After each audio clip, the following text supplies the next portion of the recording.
高达盾牌那么结实，干嘛不用盾牌材料做装甲呢？这个问题啊，自打我开始做高达小闲聊系列视频以后，就看到有人问过。一开始啊，我以为这只是个别人会有的疑惑，但让我没想到的是，这个问题居然成了日经，几乎每天都能看到。好吧，既然有这么多人问，那我就开期视频聊聊吧。其实这个问题啊，何止是在互联网兴起以后成了日经，就是从远古时代算起，就开始有东西在问了。当古生物们穿上厚重的甲壳，一副我天下无敌的姿态在海底遨游的时候，老天爷就贴心的送上了版本答案，有何鱼类，给他们了点 color to cc。 到了铁器时代，当骑士们穿上造价昂贵制作精良的板甲时，看似无懈可击的铠甲也有很多缝隙作为弱点，碰到了钝器那更是只恨自己穿着铠甲跑不动了。来到近现代时期，坦克的反应装甲强不强？为啥大多只给正面装呢？因为它太重了呀，太贵了呀，而且问题是都装上了，你也不是无敌的呀。投资回报比低不说，还减少了坦克能执行的战术种类。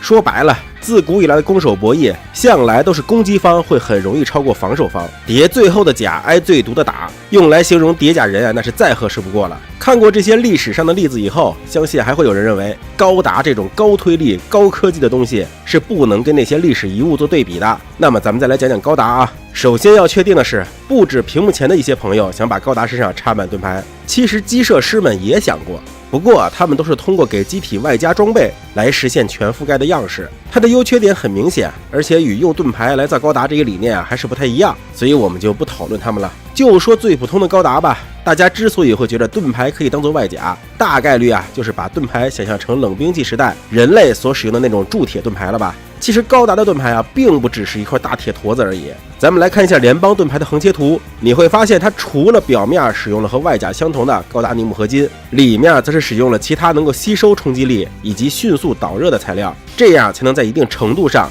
抵御或缓解敌方的攻击。而且就算是这样啊，实战中的盾牌也基本算是消耗品，除了能适当抵御实弹，遇到高爆炸药或者是高能光束武器，基本都是秒破盾。就是说从结果上来说啊，你就算把高达身上弄满盾牌，遇到高能武器一样玩完。这还不说盾牌的散热问题难以解决，挨上几发就烫得不行。而且由于工艺问题，想要加工成高达身上那种多面形状，难度也是很高的。而且这种盾牌结构基本上与很多精密元器件是不兼容的，根本就不适用于做外甲。再加上盾牌的重量其实非常大，如果想把这种结构用于全身，高达的机动性基本算是所剩无几了。而这玩意儿呢又提供不了什么较好的保护，那你开这玩意儿出去，它不就是当活靶子吗？这时又有小伙伴问了，说看高达 C 的中的盾牌那真是金打有金踹，可不像 UC 盾牌那么脆弱啊。其实这就牵扯到动画表现力问题了。CID 的很多设定其实是与 UC 异曲同工的，你要是看设定集就会发现 CID 中常见到的基层装甲盾牌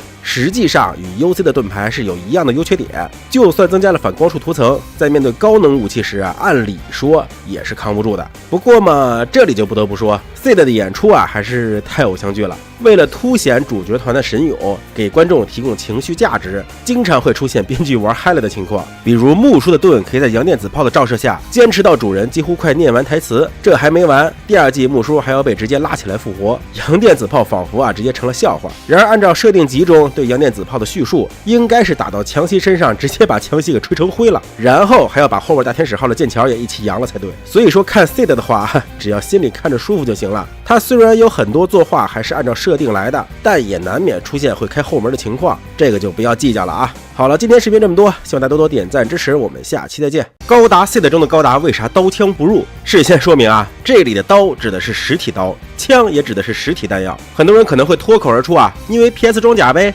可是 PS 装甲是如何运作的呢？它除了扛实弹、耗电快，还有什么别的优缺点吗？今天就让我们来好好聊聊 PS 装甲吧。PS 装甲即相转移装甲，是由奥布宇宙殖民卫星中的赫里奥波利斯工程学院提出的，由大西洋联邦的技术军官马流主导研发的。什么是相转移呢？举个简单易懂的例子比如说水是物质 H2O 的一个相，冰则是该物质的另一个相，由冰转化为水，或者由水转化为冰，都是相转移。而当物质从低位相，也就是粒子中的冰，向高位相转移，也就是粒子中的水，转移时需要吸收能量，这就是 PS 装甲的基础原理。而 PS 装甲本身呢，就是一种非常特殊的金属材料，如果给该金属通上高压电，电场就会改变该金属的微观结构，形成了低相位状态，也就是刚才举例中的冰。此时如果受到物理攻击，该材料就开始向高位相转化，而转化的过程会吸收大量的能量，同时还会利用该金属的超导性以及启动后的振动频率，进一步将受到的物理攻击散布、稀释，从而达到一种物理攻击几乎免疫的状态。这就是 PS 装甲的工作原理了。那么这个 PS 装甲到底有多硬呢？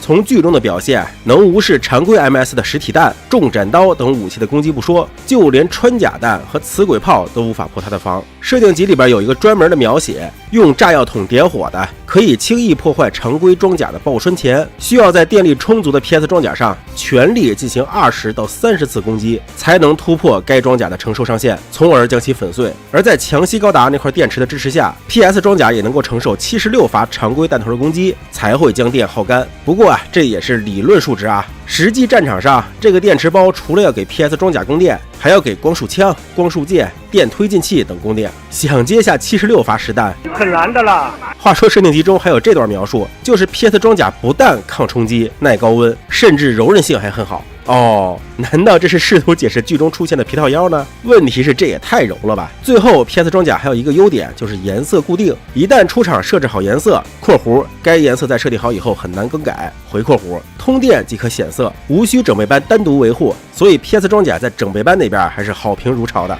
说到颜色，这里正好也科普一下 PS 装甲与 VPS 装甲的区别。我之前做视频时就发现好多人以为 VPS 是威力加强版的 PS 装甲，这其实是一个错误认知。VPS 装甲是预设了各种耗能模式来应对不同的作战需要，也就是说把好钢用在了刀刃上而已，是在电池技术制约下的讨巧行为。而单论性能，同功率下的 VPS 装甲与 PS 装甲是相同的，你得明白。根据设定集里边说的， VPS 装甲雏形其实可以追溯到嫣红枪袭，这也是为什么吉拉开着嫣红枪袭去找拉克斯时，颜色能调整为吉拉枪袭的经典配色。另外 PS 装甲也拥有超频模式，该模式下装甲会进行过载保护，同时呢会发出光辉来释放多余的能量。不知这个小细节大家有没有注意过呢？还有一个比较广泛的传言，就是 PS 装甲与反光束涂层不兼容。其实像迅雷高达的公盾套装、深渊高达的龟壳甲都是涂了反光束涂层的 PS 装甲。后续的设定中呢也有提到，脉冲的盾牌也是 VPS 装甲。此时又有小伙伴问了，那既然二者可以兼容，为啥不把反光束涂层涂满全身，来达到更好的防御效果呢？答案其实也很简单，首先反光束涂层造价就不便宜，材料也相对稀缺，能给精英机体的盾都涂上就不错了。而且这东西维护难度也很高，就像现代战争中5代机的涂层，整备班拾到起来那这是一个头两个大。另一个问题呢，就是 PS 装甲在开发之初，主战场还是以实弹武器为主，而就算到了后期，在战场上真正高密度的火力网也都是由实弹为主而组成的。毕竟实弹武器造价低廉，攻击频率也很高，这一点是光束武器很难取代的，不是人人都能像强袭自由那样单击就能实现火力压制的。所以在实弹武器如此多的情况下，全身反光束涂层反而是有点鸡肋，大多数时候还没等反光束呢，就让榴弹把涂层给刮失效了。说到这儿了，就再来说说 PS 装甲的缺点。一个是耗电，这个不用多说了啊，剧里体现的非常明确了。另一个就是对光束武器没有太高的防御能力，注意我的用词啊，是没有太高的防御能力，并不是不能防。像创世纪那种超大型的 PS 装甲，甚至连洋电子炮都能防。之所以会给大家一种 PS 装甲怕光束武器的感觉，只不过是 MS 的 PS 装甲太单薄，而且电力供应也不够罢了。最后还有一个小缺点，就是 PS 装甲无法与幻象粒子胶体共用，所以迅雷开启海市蜃楼时需要把 PS 装甲关掉。这里再顺带提一嘴 TP 装甲吧，它的原理其实是把 PS 装甲埋在常规装甲内，当外侧装甲受到攻击时，触发内部的 PS 装甲供电来实现防御的，也是一种为了省电而研发出来的装甲。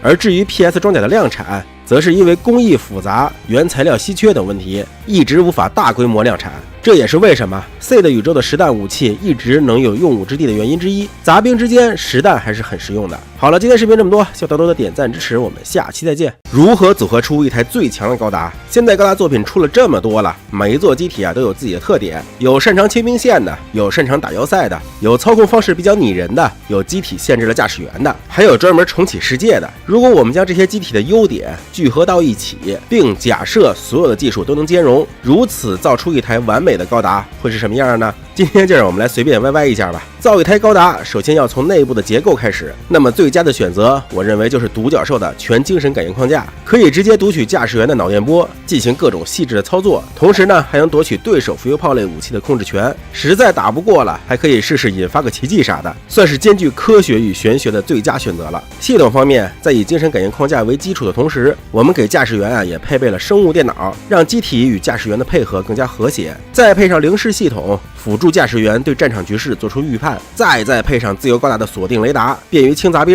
然后呢 ，X 高达的贝塔机指挥系统也配上，让他们成为大型的浮游炮。如果觉得操作不方便，还可以往贝塔里边埋入哥哥姐姐们，让他们自行判断以及行动。最后以防万一，把导 A 系统也放进去，驾驶员不行的时候，就一切交给系统吧，开月光碟啥的兜个底儿。动力源方面，我们也优先考虑导 A 的坍缩炉吧，毕竟这玩意儿还是有很多未知性能没有解锁呢。我们这台高达要带动的装备太多，也就只有它能带动得了了，估计。同时呢，我们还需要搭载太阳炉，这样就可以改变机体的重量，达到不使用推进器也能飞行的效果。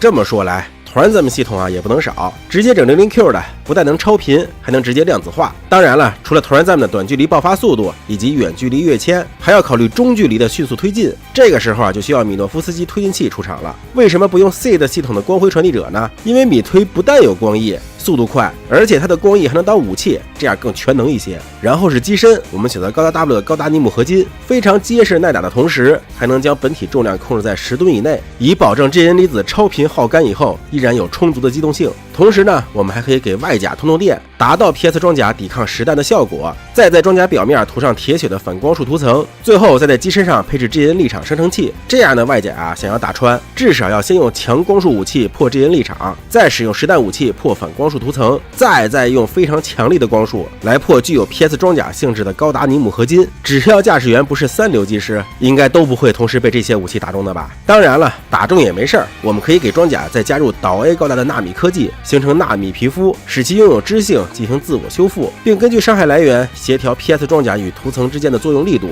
这样就安全多了。武器方面 ，DX 高达的月光炮肯定是不能少的，零式飞翼的双管步枪也保证了手持武器的出力，腰间的效仿自由放俩磁轨炮，双手两侧呢则配上加特林，保证实弹输出，头部放一个 ZZ 的脑浆炮，方便驾驶员头看向哪就能打哪，背后再配上一对翅膀，保证华丽度的同时，还能搭载小型浮游炮搞偷袭。同时背包也支持光子鱼雷的使用，保证一定的魔法输出。腿上也搭载上导弹舱，确保有中距离激光制导武器可以使用。正面也配上光束刃吧，万一需要踢人呢。最后后勤方面配上 AGE 的黑科技 3D 打印，战场上发现需要什么特殊装备时，赶紧打印一份带上，这样机体的特化问题也能解决了。至于这个组合出来的高达长什么样，因我的 PS 技术实在是搞不定，看看评论区有没有大神能 P 出来吧。这时可能有人问了，百密必有一疏，如果高达就是没打过对面，导 A 系统又被对面针对了，怎么办？那这样吧，咱们再在驾驶舱里边放一个多蒙，如果发现形势不妙，直接放多蒙出去把对面给手撕了，这样就完美了。好了，今天视频这么多，希望大家多多点赞支持，我们下期再见。